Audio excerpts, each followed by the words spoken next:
तो देखिए बहुत से जितने करीब करीब सारे एंजाइम्स क्या हैं, प्रोटीन्स हैं। आपका जो प्लाज्मा मेम्ब्रेन में आपने देखा है कि चैनल्स क्या हैं, प्रोटीन्स हैं।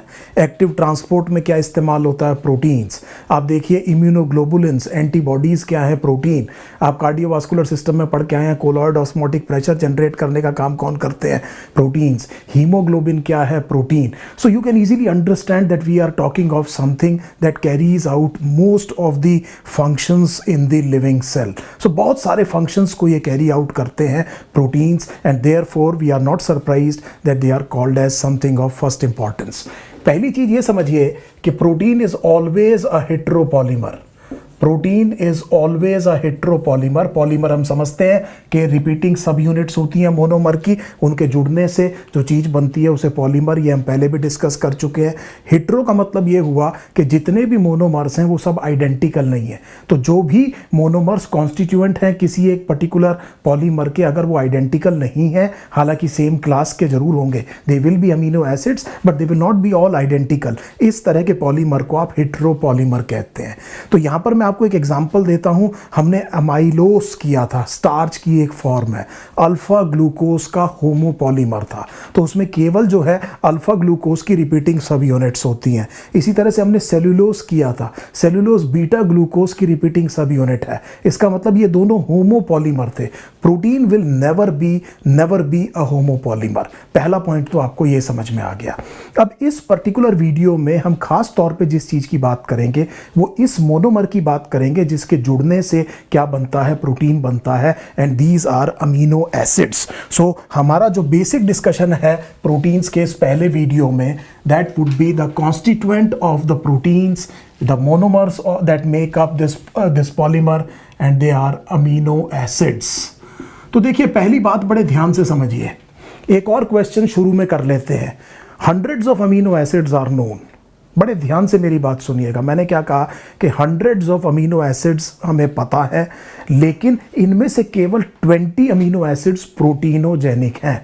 तो देखिए आप सीधा आंसर ये मत दीजिएगा कि केवल 20 अमीनो एसिड्स होते हैं। तो हमने क्या कहा कि हंड्रेड्स ऑफ अमीनो एसिड्स के बारे में हमें पता है, लेकिन केवल 20 अमीनो एसिड्स आर प्रोटीनोजेनिक। तो एक और मुझे इंपॉर्टेंट बात समझ में आ गई। प्रोटीनोजेनिक का मतलब ये हुआ कि दे आर जेनेटिकली कोडेड। सो इसका मतलब इनका जेनेटिक कोड है। इसका मतलब केवल इन 20 अमीनो एसिड से लिविंग ऑर्गेनिजम्स सारे के सारे अपने प्रोटीन्स बनाते हैं। तो मुझे उम्मीद है टोटल नंबर ऑफ प्रोटीन्स और proteinogenic, total number of amino acids और प्रोटीनोजेनिक अमीनो एसिड्स के बीच में आप डिफरेंशिएट कर पा रहे होंगे। एक एग्जांपल देता हूं आपको, gamma amino butyric acid. So gamma amino butyric acid ये एक अमीनो एसिड है, लेकिन प्रोटीनोजेनिक नहीं है। आप इसे किसी भी प्रोटीन में इनकॉर्पोरेट नहीं करते। आपने एक्सक्रीटरी सिस्टम में यूरिया साइकिल पढ़ी होगी, तो ऑर्निथीन, सिट्रुलिन, ये क्या है, अमीनो एसिड है, लेकिन ये भी प्रोटीनोजेनिक नहीं है। इनसे प्रोटीन नहीं बनते, they are not genetically coded for. I hope this thing is absolutely clear. इतनी बात आपको पहली बात से ये समझ में आ गई। अब हम बात करेंगे खास तौर पे उन 20 अमीनो एसिड्स की जिन्हें मैं क्या कह रहा हूं कि ये प्रोटीनोजेनिक अमीनो एसिड्स है। देखिए इन अमीनो एसिड्स को मैं कह रहा हूं अल्फा अमीनो एसिड्स। तो एक और टर्म मैंने इंट्रोड्यूस किया कि जो प्रोटीनोजेनिक अमीनो एसिड्स हैं वो अल्फा अमीनो एसिड्स हैं। अल्फा अमीनो एसिड्स का मतलब समझिए दे आर सब्स्टिट्यूटेड मीथेन्स। तो मैं एक और शब्द इस्तेमाल कर रहा हूं कि दे आर सब्स्टिट्यूटेड मीथेन। तो एक बड़ा सिंपल ऑर्गेनिक मॉलिक्यूल मीथेन, इसको हम सब्स्टिट्यूट करके अल्फा अमीनो एसिड्स बनाते हैं। तो ध्यान दीजिएगा, मैंने आपसे कहा कि अल्फा अमीनो एसिड्स क्या हैं, सब्स्टिट्यूटेड मीथेन्स हैं। सो देखिए हम मीथेन को सब्स्टिट्यूट करके देखते हैं कि अमीनो एसिड का स्ट्रक्चर कैसे बनता है। तो देखें बड़े ध्यान से, आप जानते हैं कार्बन की वैलेंसी 4 है, तो ये मॉलिक्यूल मीथेन है।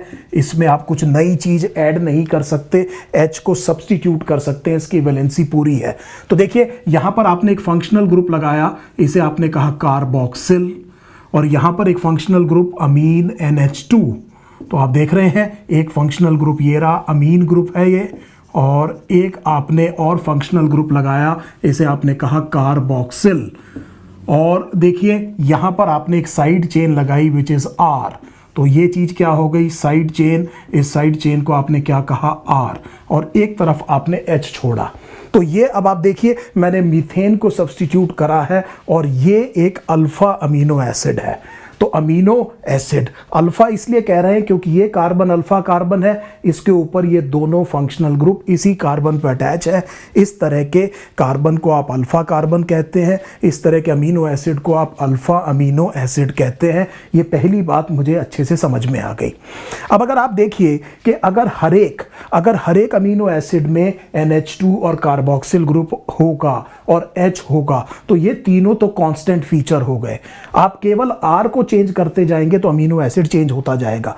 हालांकि एक चीज जरूर याद रखिएगा कि जो प्रोलीन है वो एक्चुअली एक इमीनो एसिड है, तो उसमें यहाँ पर इमीन होता है बजाय अमीन ग्रुप के। So that is for your higher classes कि प्रोलीन एक इमीनो एसिड, हम इसको ज़्यादा बढ़िया तरीके से कह सकते हैं बजाय अमीनो एसिड के। लेकिन almost all proteins will have amine group here, carboxyl here and H, which are the constant features of the structure of an amino acid. So what changes is R group. तो अगर exam में question ये आता है कि दो different amino acids की different properties हैं तो इसके पीछे क्या वजह होगी, so answer would be that they have different R group. तो आप R ग्रुप को चेंज करते जाइए, अमीनो एसिड क्या होता जाएगा, चेंज होता जाएगा। आई hope this thing is absolutely clear. अब आपकी एनसीईआरटी में 3 बहुत इंपॉर्टेंट अमीनो एसिड्स दिए हुए जहां पर मैं R ग्रुप को चेंज करूंगा और आप ये जो मैंने अभी कंसेप्ट बताया है इसको बड़ी आसानी से समझ सकते हैं। तो देखिए थोड़ा सा इसको रब कर देते हैं और let us look at the examples which are given in my NCERT text book. So आपकी एनसीईआरटी कह रही है कि जो सिंपलेस्ट अमीनो एसिड वो होगा जिसमें, देखिए पहले तो मैंने कांस्टेंट फीचर्स बना दिए हैं, ये आप जानते हैं अमीनो एसिड में सब में होगा। सिंपलेस्ट अमीनो एसिड वो होगा जिसमें R will be equal to H. So if R is equal to H, this is the simplest amino acid और इसे आप कहते हैं glycine. You will be surprised to know that glycine is a very very important neurotransmitter as well. तो मैं आपको कुछ amino acids के बीच में बहुत फंक्शन बताऊंगा। Glycine is a very common inhibitory neurotransmitter in spinal cord. उससे पहले जो मैंने लिखा था gamma amino butyric acid, it is a very common inhibitory neurotransmitter in brain. तो देखिए GABA common inhibitory neurotransmitter in brain और ग्लाइसिन को मैं क्या कह रहा हूं कि common inhibitory neurotransmitter in spinal cord. तो ये आपका सिंपलेस्ट अमीनो एसिड हो गया। The second one would be when R is equal two methyl group, CH3 group, इसे आप कहते हैं एलेनीन। सो इसे आपने क्या कहा, एलेनीन। तो अगर हम एलेनीन यहां पर बनाए तो CH, ये this will be constant obviously, आप जानते हैं कि ये सब अमीनो एसिड में होगा और यहां पर मेरे को मिथाइल ग्रुप लिखना होगा। सो ये जो है एलेनीन है, आप देख पा रहे हैं मैंने R ग्रुप को चेंज किया है और अमीनो एसिड चेंज हो गया। इसके अलावा जो तीसरा आपकी एनसीईआरटी कह रही है वो R is hydroxy methyl. So hydroxy methyl CH2OH और इसको हम कहते हैं serine.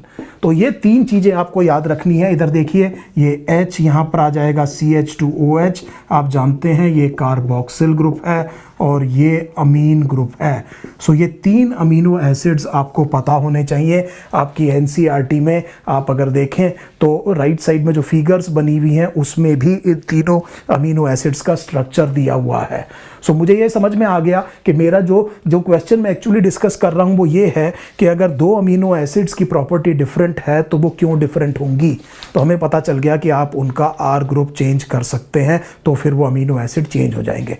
So different amino acids, तीसरी बार बोल रहा हूँ, have different properties because they have different R groups. I hope this thing is now finally understood. आगे देखिए, कुछ अमीनो एसिड्स को आप बेसिकली ये कहेंगे कि वो असेंशियल अमीनो एसिड्स हैं। तो जिस टाइम पर आप बैलेंस डाइट की बात करते हैं उससे रिलेटेड बड़ा इंपॉर्टेंट क्वेश्चन आपको बता रहा हूं। देखिए कुछ अमीनो एसिड्स को हम कहेंगे कि they are essential amino acids. So ये जो असेंशियल अमीनो एसिड्स हैं ये वो अमीनो एसिड्स हैं जो कि आपकी बॉडी बना नहीं सकती है। So that means they can not be synthesized.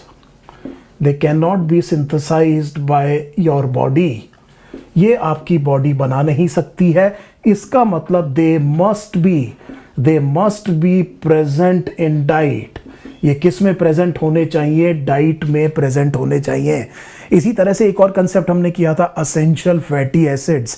So essential fatty acids कौन है? जो आपकी बॉडी सिंथेसाइज नहीं कर सकती है, इसीलिए किस में होने चाहिए? डाइट में होने चाहिए। इवोल्यूशन में एक बड़ा इंटरेस्टिंग फीचर आपको बताता हूं। देखिए, वर्टिब्रेट्स की शुरुआत हुई है फिशेस से, और फिशेस के बहुत सारे जो साइनेपोमॉर्फीज हैं, जो बेसिकली जो शेयर्ड डिराइव्ड कैरेक्टर्स हैं, उसमें एक कैरेक्टर ये भी है कि उसमें न्यूट्रिशनल डेफिशिएंसीज मिलती हैं। और फिशेस से आगे फिर एम्फीबियंस, रेप्टाइल्स, बर्ड्स और mammals. So we are not surprised कि हमारा एक कॉमन एंसेस्टर रहा होगा सारे वर्टिब्रेट्स का, उसमें ये न्यूट्रिशनल डेफिशिएंसीज एक फीचर बना। इसीलिए सारे वर्टिब्रेट्स के अंदर आपको ये फीचर दिखाई देता है कि उनमें कुछ न्यूट्रिएंट्स क्या हैं? असेंशियल है। इसका मतलब they must be present in the diet. ये डाइट में क्या होने चाहिए? प्रेजेंट होने चाहिए। बड़े तो नॉन असेंशियल अमीनो एसिड्स ऐसा नहीं है कि डाइट में नहीं हो सकते हैं। गलती मत कर दीजिएगा आप, ऑल और नन प्रिंसिपल मत लगा देना यहां पर। तो अगर मैं ये कह रहा हूं कि डाइट में मिलने चाहिए असेंशियल अमीनो एसिड, तो इसका मतलब ये नहीं है कि डाइट में नॉन असेंशियल अमीनो एसिड नहीं होने चाहिए। अच्छी डाइट वो है जिसमें सारे के सारे प्रोटीनोजेनिक अमीनो एसिड उस पर्टिकुलर अमाउंट में है जो कि आपके डेली अलाउंस के अंडर आते हैं। सो डेली अलाउंस कैलकुलेट करते हैं कि किसी न्यूट्रिएंट की 24 घंटे में एक रिप्रेजेंटेटिव मेल और रिप्रेजेंटेटिव फीमेल में कितनी रिक्वायरमेंट होती है नॉर्मल फिजियोलॉजिकल कंडीशन में। तब हम उसे क्या कहते हैं कि रिकमेंडेड डेली अलाउंसेस। तो वो सारे के सारे अमीनो एसिड अगर किसी में प्रेजेंट हैं, तब हम ये कहेंगे कि ये प्रोटीन बहुत अच्छा है। आपको मेरी बात समझ में आ रही है? बैलेंस डाइट के बारे में भी समझिए यहां पर। इसीलिए हम ये कहते हैं कि जो एग है, एग जो है वो एक तरह का रेफरेंस प्रोटीन माना जाता है न्यूट्रिशन स्टडीज में, क्योंकि एग में काफी सारे जो अमीनो एसिड्स, ये सारे करीब अमीनो एसिड्स करीब राइट अमाउंट में प्रेजेंट होते हैं, and that is why it is considered nutritionally very good. So अगर किसी आदमी को एग से प्रॉब्लम नहीं है, सो एग से कई बारी प्रॉब्लम्स भी होती हैं। एग में एक और प्रॉब्लम हो सकती है, हमने फैट में देखा था कि it can cause atherosclerosis if it is not consumed in the right manner. So लेकिन अगर टॉलरेट अच्छा हो रहा है और सब कुछ बढ़िया है, तो egg is a very very good protein. तो इसे रेफरेंस प्रोटीन मानते हैं। तो कई बारी न्यूट्रिशनल स्टडीज में बाकी प्रोटीन्स को आप एग से क्या करते हैं? कंपेयर करते हैं। तो इतनी बात आपको समझ में आ गई। अब जब मैं वापस आऊंगा तो सबसे पहले हम ये देखेंगे कि वो असेंशियल अमीनो एसिड्स कौन कौन से हैं, और ये जो नॉन असेंशियल अमीनो एसिड्स हैं, ये हमारी बॉडी किस तरह से बना सकती है।